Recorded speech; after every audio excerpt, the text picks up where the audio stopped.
What's going on, everyone? I'm just a typical, average American here today to react and learn about something called Forest Kindergarten.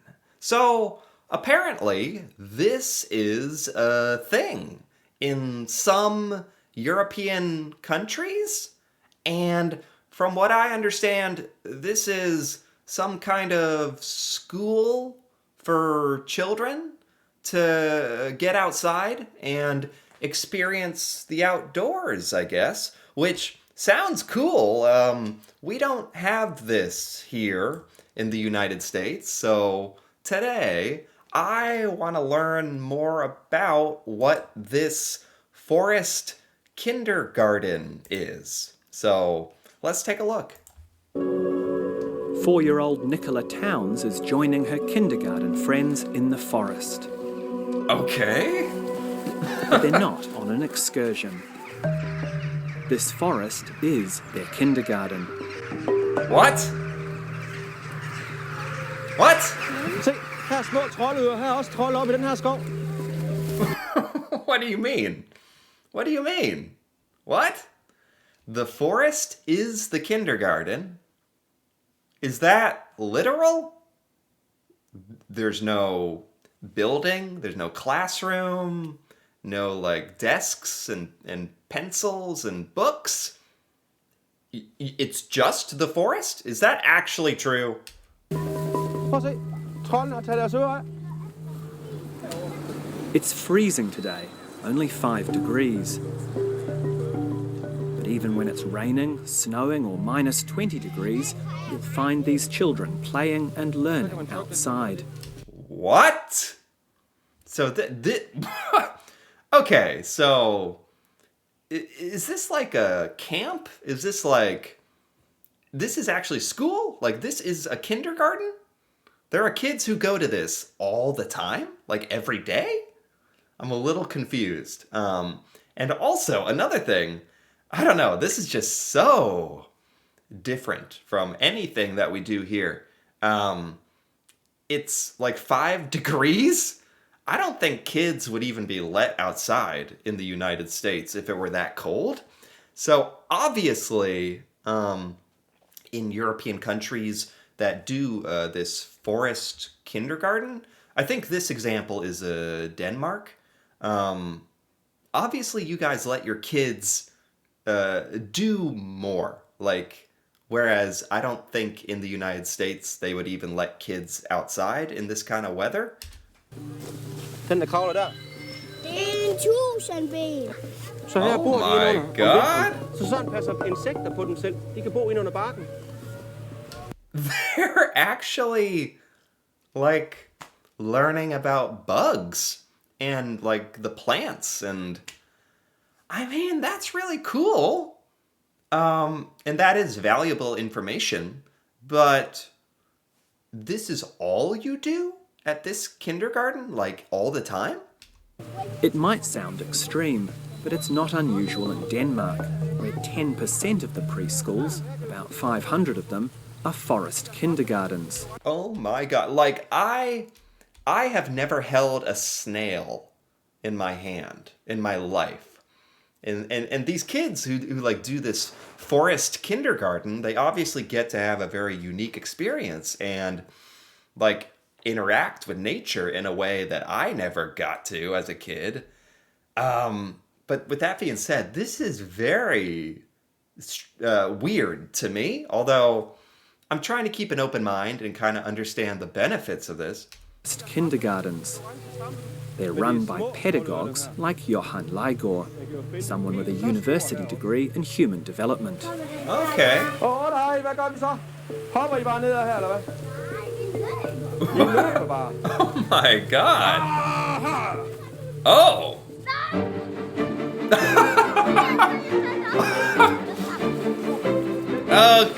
Okay. Oh my God. This is amazing. But I gotta say, they would never do this here in the United States. This would not even be allowed. Like, Somebody would sue. Unfortunately, that is the sad reality of the United States.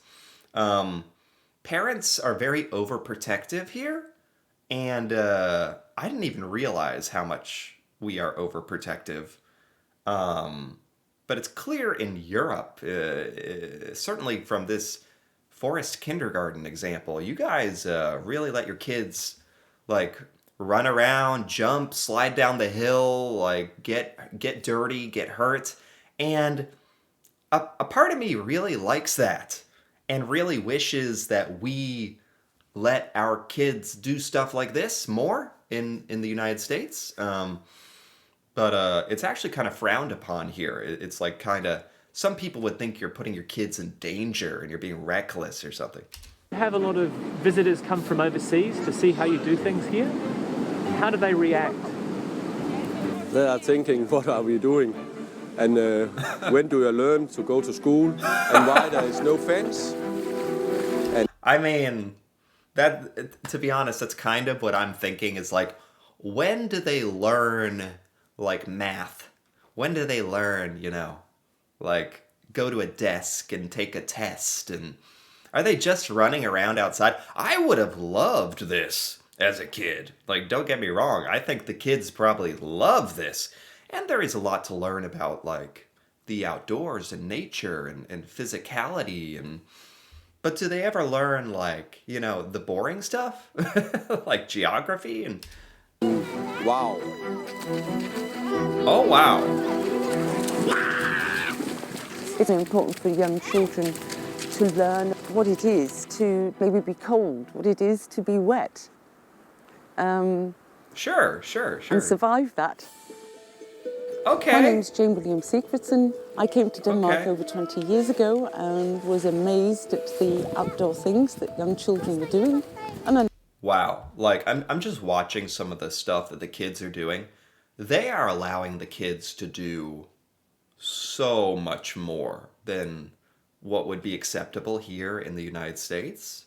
Um, Running through the water and the puddles and getting wet and getting mud in your shoes and climbing on this tree and it's really interesting because obviously the kids are like when you actually stop and think about it, like the kids are fine as long as you're supervising them. Like you got to let kids be kids and experience this stuff. So I actually like this. now live and work here.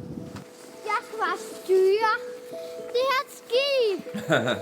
Jane's the author of a book on forest education in Denmark.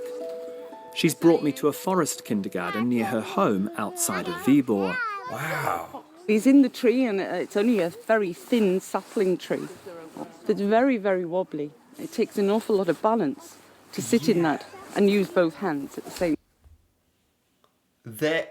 There is no I mean you have to understand in the United States if a kid was doing this in kindergarten, like if the kids were outside for recess and the kid was doing this, they would be yelled at. They would be told to get down immediately.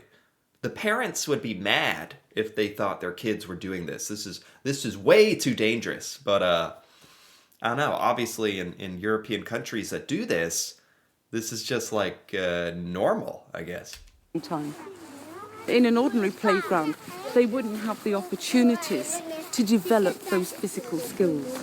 Sure. Jane Sure. runs outdoor education workshops for teachers and carers from around the world, including Australia.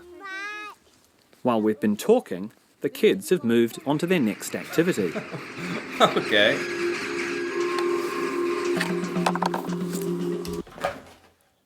What? What? What is going on? Are you kidding me? These kids are allowed to use knives? Are you kidding me? Are you going to tell me this isn't as dangerous as it looks? No, it's not dangerous. The children have learned how to use the knives properly. So it's not seen as some kind of weapon. It's a tool for doing something.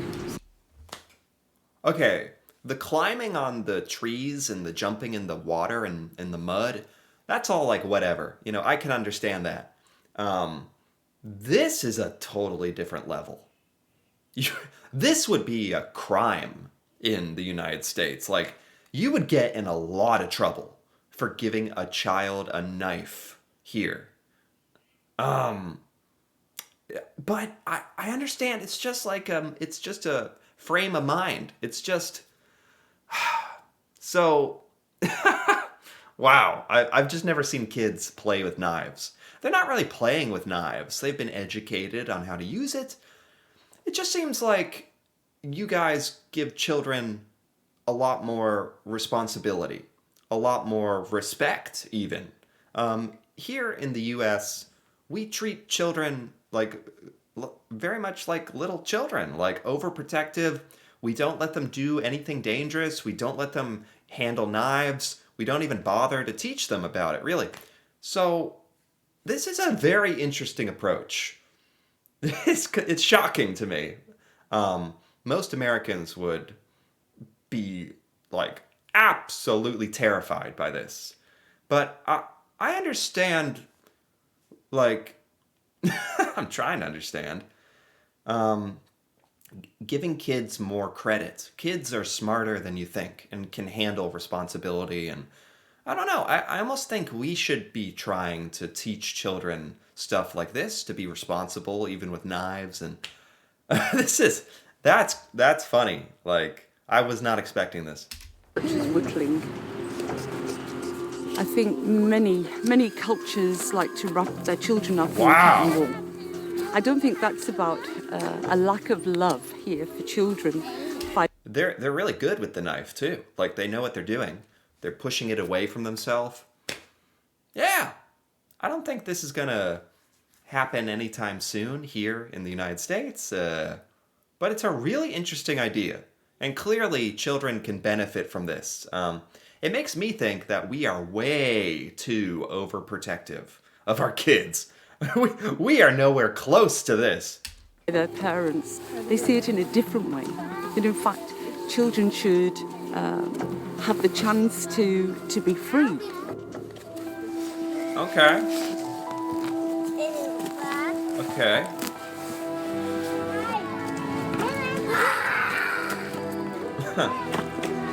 Oh my!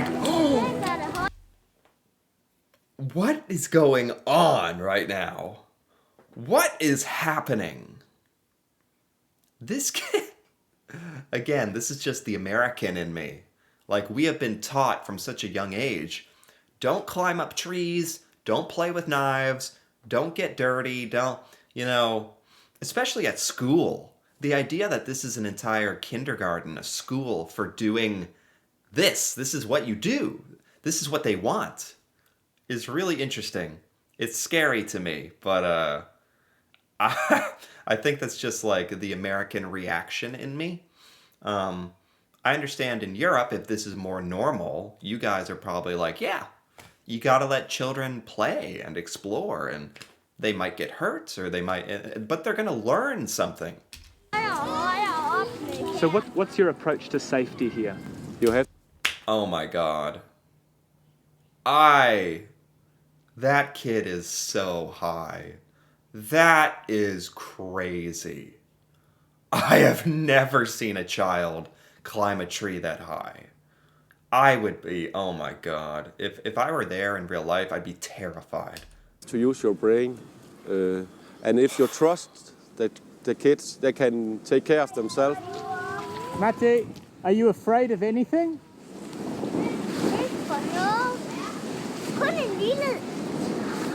for en lille bitte gren. Unbelievable.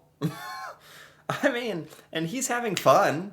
He's laughing. He made it to the top of the tree. He's better at climbing trees than me. I was watching this boy climb to the very top of the tree, other boys hitting the log with a stick very close to each other. I couldn't see you or anyone else. I was standing up there and I saw it too. You saw it? Yes. You weren't worried? No. That's a part of the play almost every day. And they learn to be careful. That's true. American kids don't get this experience. So when kids grow up and they find themselves in situations like this, we've never experienced it before. We don't know what to do, and we're afraid. Whereas it sounds like these European kids, I mean, this is a really valuable experience. It's scary to me, but nobody is getting hurt. Nobody is like worried. No one is freaking out. And I think that's really important. I can see, you know, now that I've kind of like calmed down and I kind of understand what the point is, I can see how valuable this is. It's very like, this is what humans were meant to do, right? We were meant to be out in nature and climb and explore. And so this is really cool, actually. Sometimes they hit, yes, they got a little accident. But that's the way to learn. Yeah.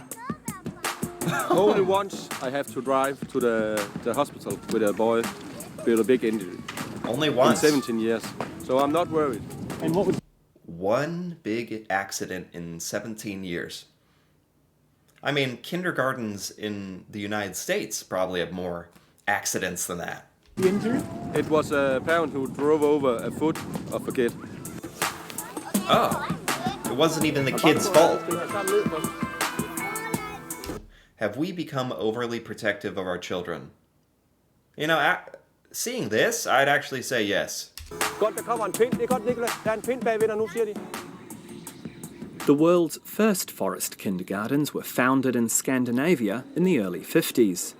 Today, Okay. they're also popular in Germany, Austria, and Switzerland. Oh, wow. So these are popular. These are like, in at least some parts of Europe, this is like a popular thing now. Forest kindergarten. Wow. Some locations are more challenging than others. Johann's kindergarten sits less than 100 metres from a fjord, but there aren't any fences because they're not needed. Wow.